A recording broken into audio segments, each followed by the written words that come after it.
Thank you very much for the welcome. It's a real pleasure to be here, quite an honour with all the other speakers, so I hope I do the talk justice. Please do save up any questions that you have, even if it's just related to life issues and not specifically about what I said. I'm really happy to field all of those, and obviously there's a panel later. So when I was asked to give this talk, I had a few sort of ideas about how it would go in my head, and then Isaac put the blurb together, and I was like, oh, it's a lot of content to cover, you know? How are we going to have a life-affirming society? Great, in 20 minutes. So we'll see how I do in what we've got. But to answer sort of like the main question of my talk, who is my neighbour? Jesus was given this question, you know, so about 2,000 years to sort of unpack what that means. So the parable of the Good Samaritan is actually one that we probably are all very familiar with. We studied it at either Sunday school or on retreat somewhere. Someone gave a homily. You know, and Jesus' words there are quite a radical call to resist an attitude that others people, that sets up an us versus them, you know, that consigns the people that we disagree with to hell, and not, you know, therefore we don't have to care about them. So it's a real sort of call against that. So it's really important today to sort of keep that in mind. So I'm going to read it very shortly, and we'll unpack a little about what it actually means in life issues. I'm sure it means lots of other things as well. That's the delight of Scripture. But the young man, desiring to justify himself, said to Jesus, "And who is my neighbour?" Jesus replied, "A man was going down from Jerusalem to Jericho, and he fell among robbers, who stripped him and beat him and departed, leaving him half dead. Now by chance, a priest was going down that road, and when he saw him, he passed by on the other side. So likewise a Levite, when he came to the place and saw him, passed by on the other side.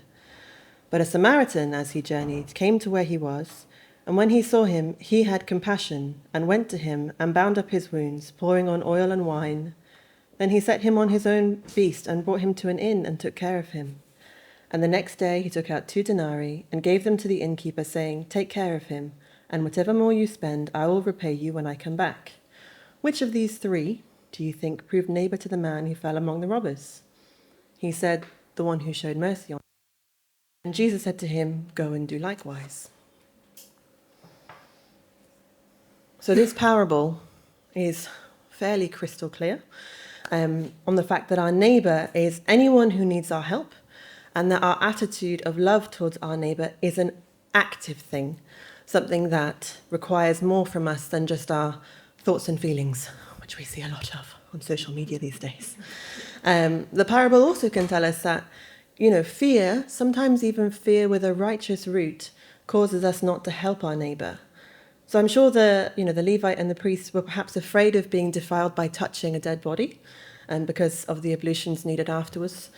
Or even they were afraid of being taken in by a trick, one of the oldest tricks in the book, pretend to be dead and then jump on the person who comes to help you. So sometimes it's fear that holds us back from actually being what the Good Samaritan was. So thinking about life issues, who is my neighbour? Who's suffering? What fear holds me back from helping them as well?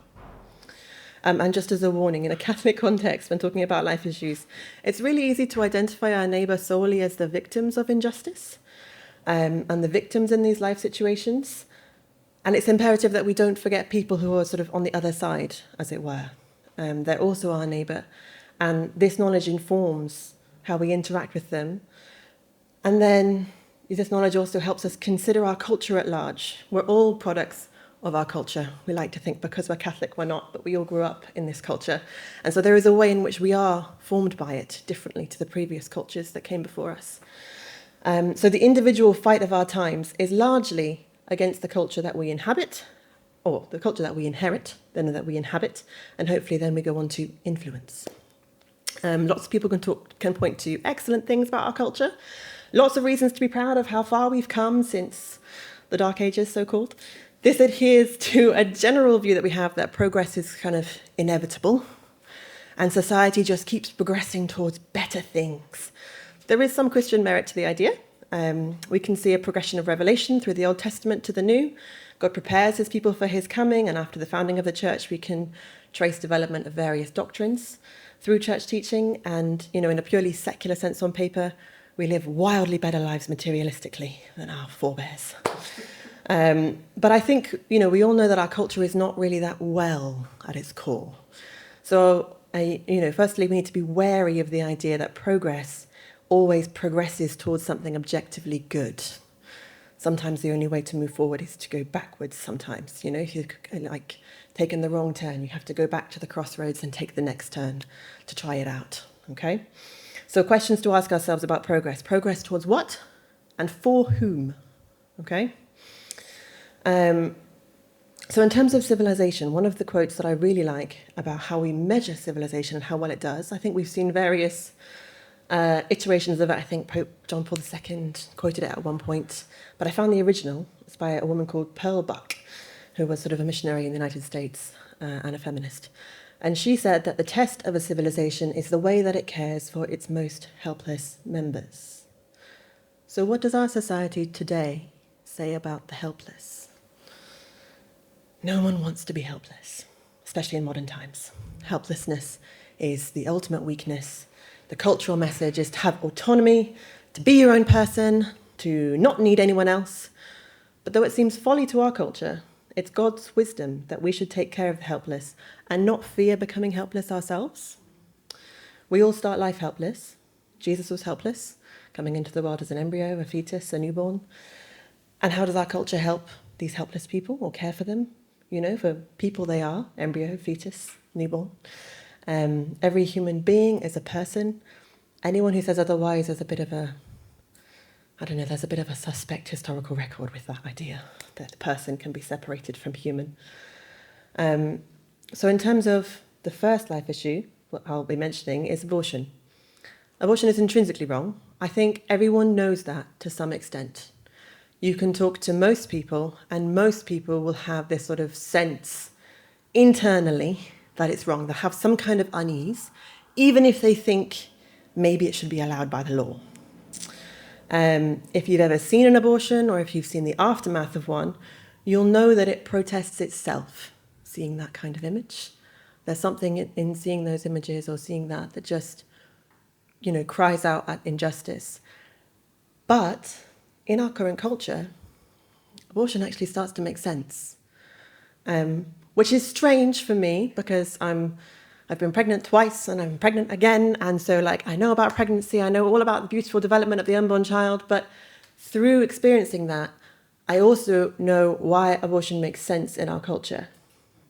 And it's because we uplift the individual over everything else. We celebrate autonomy over connectedness. We glorify a career over family. We also denigrate care of children. People who take care of children are often very lowly paid because, how can a mother go back to work if she has to give all of her salary to the person who's going to care for her child? So there's this unfairness in the way that it's sort of set up there. We look down on motherhood as well. It's sort of, I guess, there are ways in which it turns you into sort of being seen as a bit of a second-class citizen. Oh, you're just a mum, okay? We even do it to ourselves. Oh, I'm just a mum. I'm just a stay-at-home mum. I just want to be a mum. Using that word just, there's an automatic way that we denigrate that. And then in popular culture, we tend to sort of mock the struggles of family life, which makes it more difficult to talk about them. Either we minimize them and brush them off, sort of that's just what happens. Or we use these struggles as a reason to remain child-free because it looks too much like suffering. Who would do that to themselves? Yeah? And then we also have this great narrative of choice as well, which really makes, it turns parenting and motherhood from a social necessity and a social good into an individual lifestyle choice, much like which job you're going to take out of the three, okay? All of these pressures converge, and then when abortion is made freely available and seen of as, at worst, morally neutral, it becomes a choice towards which women get funneled quite quickly because it's convenient for everyone around them. So, we know abortion's wrong, and we know the culture's wrong. But what can we do about that? Okay, how can we exemplify the parable that I mentioned? Firstly, by doing something. It's an active stance that Jesus calls us towards. It's a great demand of us, okay? And therefore, it's something we do like to avoid. And I think it's worth confronting that in all of our hearts. Because I'm pretty sure both the Levite and the priest gave their thoughts and prayers as they walked past, They were probably good people, They were like, I'm a good person. I follow the law. I do this. I care for my fellow man. I feel sadness at the injustice, how sad that he's lying there on the road. That's just awful. But just a feeling of sadness at injustice isn't actually enough. We have to be compassionate, which sometimes takes on the literal meaning of suffering with somebody. And sure, great. Sounds great in principle. But what does that mean? So in terms of the unborn child, actually speak out and say you disagree with abortion. I don't know if any of you are ever in situations where it comes up. Fairly frequently it comes up in the news. It came up in the news just this week with this terrible case of a woman who's been jailed for inducing an abortion at 32 weeks, which is 8 months pregnant. And most of the narrative around it has been sort of outraged that the woman was jailed and calls for legalizing abortion up to birth, rather than saying, what was this woman going through? Why did nobody check? Who was there for her and her child? Why were both of them abandoned? So I think, you don't have to be all gung-ho and cause arguments about being pro-life. That's what people often think, You've got to be sort of like, well, I'm pro-life, and you've got to be sort of the person who just has these like smack-down arguments. It's not really the case that you have to do that. You just have to be someone who can maybe like disarm with a smile, and it comes up and you can be like, oh, well, I'm actually pro-life. And say it as if it's a completely normal thing, because it is a normal thing. We have this instinctual human repugnance towards taking life, which is why so much of the abortion conversation is about sanitizing it and using different words and not talking about taking life. So, being able to say, yes, women face problems, sometimes really deep problems, but I don't think killing is a solution, is sort of a nice way just to start. And I would just really encourage you to be bold in that, because you actually, we get kind of immobilized by all the pro-choice rhetoric in the media, and we think everyone around us is going to be deeply pro-choice and they're going to hate us automatically if we even dare to say we're pro-life, if we say I don't think abortion is right. But when I was just first starting out in a job, when I had colleagues and they weren't like they weren't my university friends or anything, abortion did come up sometimes, and sometimes it came up in the most random of places. It came up in Ryman's stationery place once, when the guy, I was handing him something and it said pro-life on it, and he was like, oh, what are you? And I was like, pro-life? It says it on the document I'm asking you to photocopy. And, and he was like, well, you know what? Me too. And I was really shocked. I was sort of like, oh, how nice. And I walked out of there really happy to have found an ally who maybe he never would have, I don't know, it was just nice that he articulated that to me, and that, I'd just taken the breath and been like, yes, I'm pro-life, to a complete stranger who didn't actually need that information off me. But again, with your colleagues, sometimes I would say, I'm pro-life. And sometimes they'd be shocked. They'd be like, but you're so normal, but you're really nice. And it's like, well, it's not just what you see on the news. Most people are actually like me. I'm actually it's actually very normal to hold this view. And then you can have a nice conversation with them. But often it comes from relationship with your colleagues. But people knowing people who are pro-life is actually a great way to start to change the culture. Just to be able to come out and say that you're pro-life and be proud of it. You don't actually have to know all the answers. It might be good to know where to point people to get answers if they have really hard questions, but you don't actually have to know everything before you tell people that you are pro-life. So that's the first way. Second way, I think we can do more to acknowledge that pregnancy is quite hard. I think sometimes we get a little bit trapped by all the negative stuff around pregnancy, and people say pregnancy is so hard, it's such a hard thing in your body, it's safer to have an abortion, it's all this. And so we get tempted to go in the other direction and be like, no, pregnancy is amazing. It is such a gift. It is all sunshine and roses. It is the most wonderful thing a woman will ever do. That might be true. But it's also quite physical labour to grow a person, followed by actual labour to bring them into the world. So, there's a tendency to overpraise it. And in a sense, we need the positives of pregnancy, like the gift that it is. But to be able to step into the gap, and if someone's trying to say sort of, no, actually pregnancy is quite hard, to be like, right, it is difficult. So what can I do to help? I was in spiritual direction through confession once and with my first child, and I felt really sick, and I mentioned how down pregnancy made me feel with all like the constant sickness and everything, and just how I wasn't feeling very positive about the whole thing. And the priest, bless him, immediately tried to give me a pro-life one-on-one on why abortion was wrong. And I was like, no, Father, I am pro-life. I am really pro-life here. I am not thinking about abortion. I'm just trying to say that it's hard. But it's really sad that, we have that in our heads, that if it's hard, you just don't do it. And if it's hard, that's again where that rhetoric of choice is so unhelpful, because sometimes when it's hard, because you've chosen this, people get to say, well, that's your problem. And so the more difficult thing is actually to step in and say, I'm sorry that it's hard. Is there anything practical I can do to help you? Are you feeling sick? Do you need me to help you make a GP appointment? I know a friend who she felt so sick, she could not make her own GP appointment to get medication. Or maybe their address. You can send them sort of like a pregnancy pack, or sort of like, here's like an anti-nausea spray, or like, here's some lemons to suck on, or like, here's the, like, or if they have children, can I do childcare for you so that you can have a nap in the afternoon and sleep off some of the sickness? When I felt really sick with this pregnancy, I tried to sleep about 16 to 18 hours a day. I'm very grateful for my husband who took up all the slack, but some people don't have husbands who can do that. Maybe they don't have a husband at all. So that's where we need to be the people who can suffer with them. And it's inconvenient for us.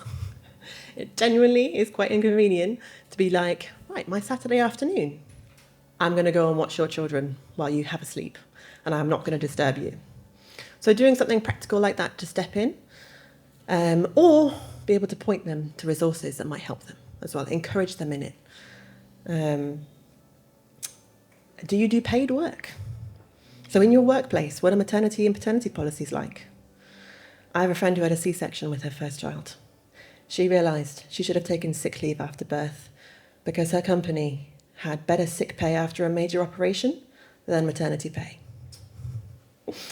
So have a look at your workplace policies. What are they? What are they on flexible working hours? Could they be better on flexible working hours? Is that a thing? If you're at university, what are the accommodations for student parents?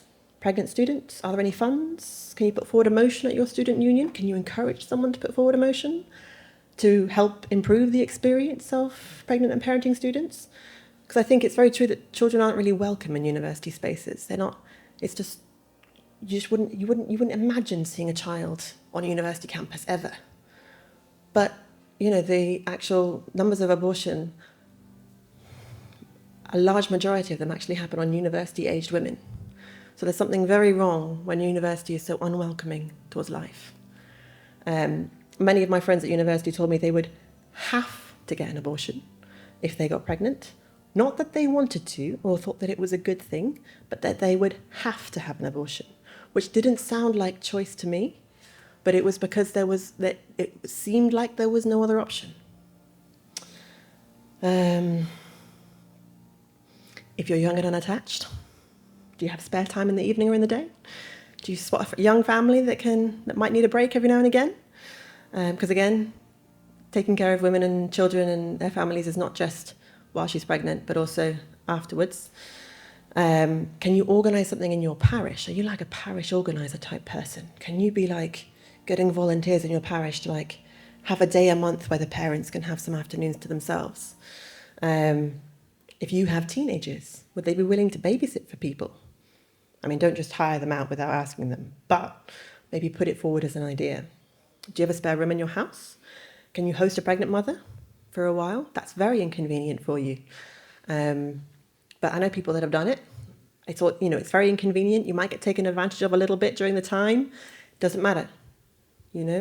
People deserve our charity whether or not they actually deserve it. It does something good to us, as well as to them. And, you can always give money as well. So it's a really decent thing. God is great at multiplying the offering. So even sort of a £5 a month is enough to make a difference to small organisations. Most pro-life organisations are really, really small. So, but sometimes, too, we can make a change just by living our lives. We can change the culture just by the way that we live. So to live in a Catholic manner is quite radical, particularly when it comes to family life, So my decision to have more than 2 children, especially when I have a girl and then a boy, how smart of me, already looks like madness to a lot of very lovely secular people that I know. So, but we see this, the living out of our lives being of use to people in the Good Samaritan parable. The innkeeper is just doing his job, okay? Is he not providing corporeal mercy to people, to that, to the man who was beaten? He's in the right place at the right time, and he does what is asked of him. And because the man lives, we assume he does it well, okay? So do your work well. Look for opportunities to be the light in the culture. You might never know whose mind you change as well, I heard a really lovely homily once, or maybe it was a homily I read online. It's hard to keep track. But it was about, a man who did lots of pro-life work. He wasn't Catholic, but when he died, his family were convinced that, when he got to heaven and stood before the Lord, he had advocates for him there in terms of all the unborn lives that he had stood up for. So your advocates might not be in this world. You might not get that much recognition for it. But you will never know until it comes to the very end just what a difference you made. And by being open and generous and positive, you open pathways for dialogue with those on the other side. Because the abortion providers are our neighbours as well. The pro-choice and pro-abortion activists, they are our neighbours as well. And God is always working to reach out to them. And you might be asked to be someone who does that. Because some of the strongest pro-life witnesses are people who were former abortion providers. One such woman is called Kathy Altman. She talks about how she went into providing abortions and how she was very, very good at it. She talks about being pleased with her professional skill, seeing the body parts assembled after a successful abortion gave her pride in her capacity to do her work. She was very, very thorough in what she did, and she was proud of being good at it. Her views changed gradually, in part due to Christian friends who challenged her in love, and in part due to her own clinical experience, showing her that abortion didn't tend to solve women's issues. Eventually, she stopped doing abortions herself, but it wasn't until she read an article about the Holocaust that she really realised what she'd been a part of. She realised with a sudden clarity that she knew how the guards had been able to kill so many Jewish people with such impunity. They hadn't regarded them as human. She knew that she had done that as well. And that's her moment when she actually became pro-life. And that kind of realization isn't really brought on by anything except the Holy Spirit. Saul was struck off his horse and blinded, and scales fell from his eyes and everything was different. That's a kind of moment that we can't actually make ourselves. We can't be that person. The Holy Spirit has to do that for other people. Paul, the trajectory of Paul's life could not be the same. And it was the same for this former abortion doctor. Other abortion workers have similar stories. They always have a movement from lack of clarity to utter clarity about what it is. And it seems crazy, it seems crazy because it's obvious that we're talking about human beings, but there is just a blindness, and it can't be anything other than spiritual. So, there's a way in which abortion workers really need our prayer. And sometimes we're called to be their friends. Sometimes we might know people that do abortion. Sometimes we know doctors that participate. Sometimes we know nurses that participate. Sometimes we know midwives that are pro-choice. But, if we're called to be part of their lives, that doesn't mean approving of what they do.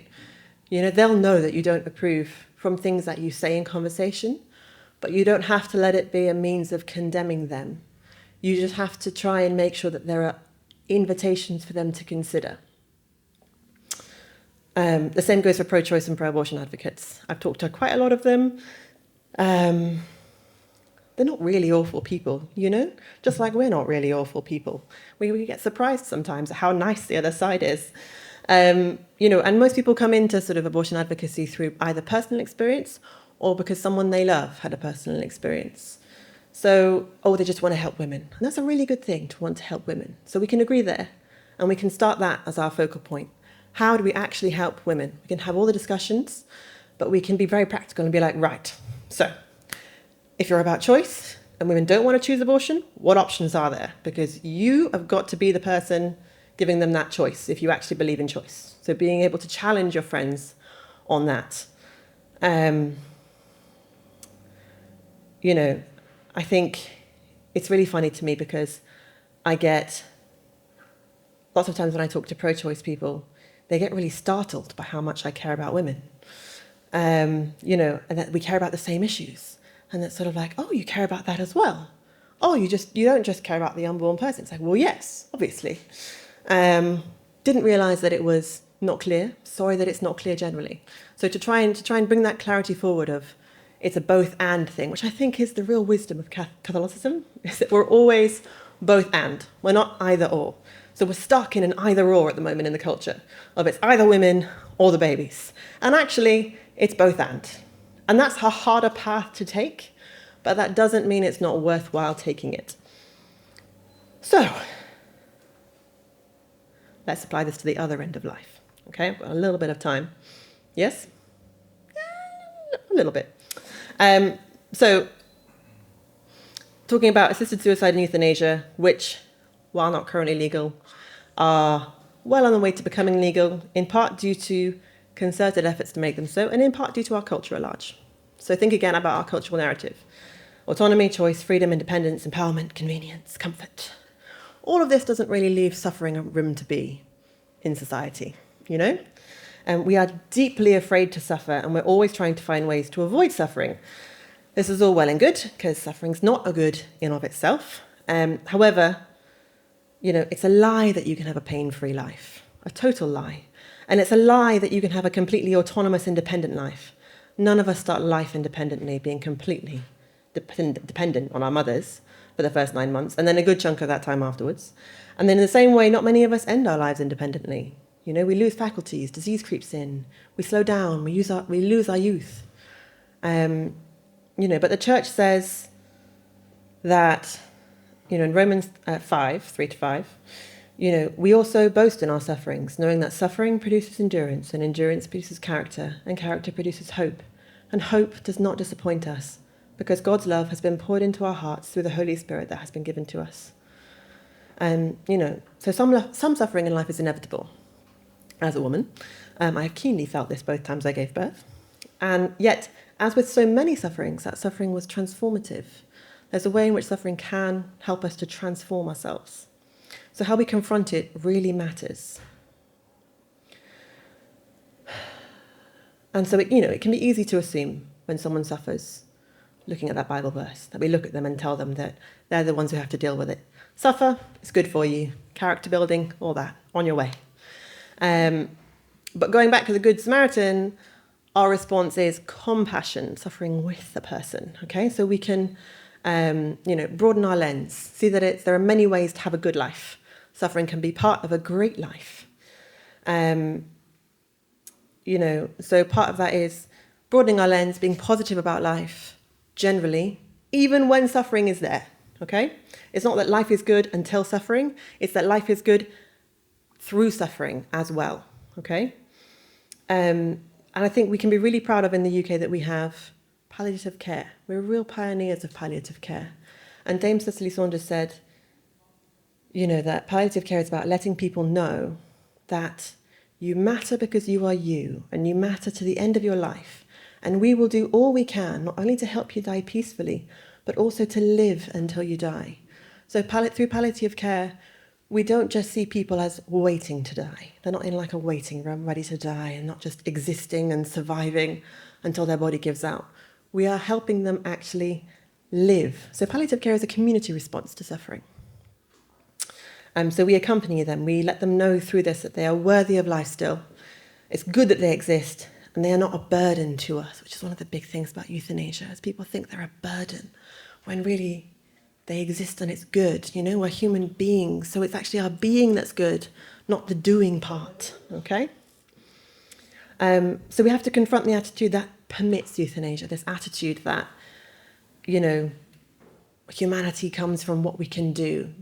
So the unborn get kicked out of humanity sometimes because they can't breathe independently, they can't dream, they can't do this. And so, but that attitude follows us all the way to the end of our lives as well. What happens when you can't breathe independently anymore? What happens when you can't walk independently anymore? Do you suddenly become less human? Okay, so trying not to give in to that, And do not, I think one big way that we can help preclude that is actually by not being afraid to ask for help ourselves. That's my final point. It's a good thing to receive help from your community, because we like to think of ourselves as always being the Good Samaritan. But what about when we're the man lying beaten in the dust?